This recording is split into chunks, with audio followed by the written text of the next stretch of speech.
সম্মানিত ভিউয়ার্স, আসসালামু আলাইকুম। মহার্ঘ ভাতা নয়, শিক্ষকদের জন্য কিছু একটা করার চিন্তা করছি বলেছেন অর্থ উপদেষ্টা সালাউদ্দিন আহমেদ। 3রা ফেব্রুয়ারি 2025 তারিখে দৈনিক শিক্ষা.com প্রতিবেদন ছাপা হয়। সেখানে অর্থ উপদেষ্টা বলেন, আমি কিন্তু সামাজিক খাতে বরাদ্দ কমাবো না। শিক্ষা, আইটি, স্বাস্থ্য, সমাজ কল্যাণে আমাদের কমিটমেন্ট আছে, এগুলোতে কিন্তু বরাদ্দ কমাবো না। আমাদেরকে অর্থদাতারাও বলেছে, তোমরা অবকাঠামো করবে, আমাদের থেকে বাজেট সহায়তা নেবে, কিন্তু এইসব খাতে বরাদ্দ কমাবে না। সরকারি চাকরিজীবীদের মহার্ঘ ভাতা নয়, কেবল স্কুল কলেজের শিক্ষকদের জন্য কিছু একটা করার চিন্তা করছে সরকার। সাম্প্রতিক এক সাক্ষাৎকারে অর্থ উপদেষ্টা সালাউদ্দিন আহমেদ এমনটাই জানিয়েছেন।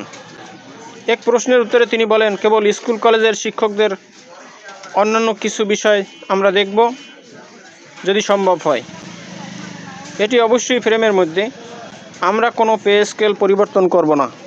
তিনি বলেন, আমি কিন্তু সামাজিক খাতে বরাদ্দ কমাবো না। শিক্ষা, আইটি, স্বাস্থ্য, সমাজ কল্যাণে আমাদের কমিটমেন্ট আছে, এগুলোতে কিন্তু বরাদ্দ কমাবো না।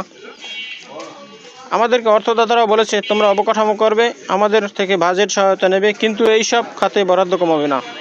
অর্থ উপদেষ্টার কাছে জানতে চাওয়া হয়, আপনারা প্রতিশ্রুতি দিয়েছেন আপনারা করবেন, এতে যে অতিরিক্ত ব্যয় হবে এটা কিভাবে সামাল দেবেন? এটা তো দীর্ঘকালীন একটা ব্যয় তৈরি হবে। জবাবে সালাউদ্দিন আহমেদ বলেন, রাজনৈতিক সরকার থাকতে ওরা এটা করেনি। এখন আমরা যেটা দিচ্ছি এটা একেবারেই নয়। এসব লোক একেবারেই বঞ্চিত হয়েছে। পে কমিশন করে সামনে পে বাড়াবে, এসবে আমরা কিন্তু হাত দিচ্ছি না। এটা আমাদের কাজও না। রাজনৈতিক সরকার আসবে, তারা পে কমিশন করবে। এর আগে 2015 খ্রিস্টাব্দে পে কমিশন হয়েছে। তবে কি সরকারি কর্মকর্তা কর্মচারীদের বেতন বাড়ানো নিয়ে এখন কিছু হচ্ছে না? এমন প্রশ্নের জবাবে সালাউদ্দিন আহমেদ মাথা নেড়ে না সূচক উত্তর দেন।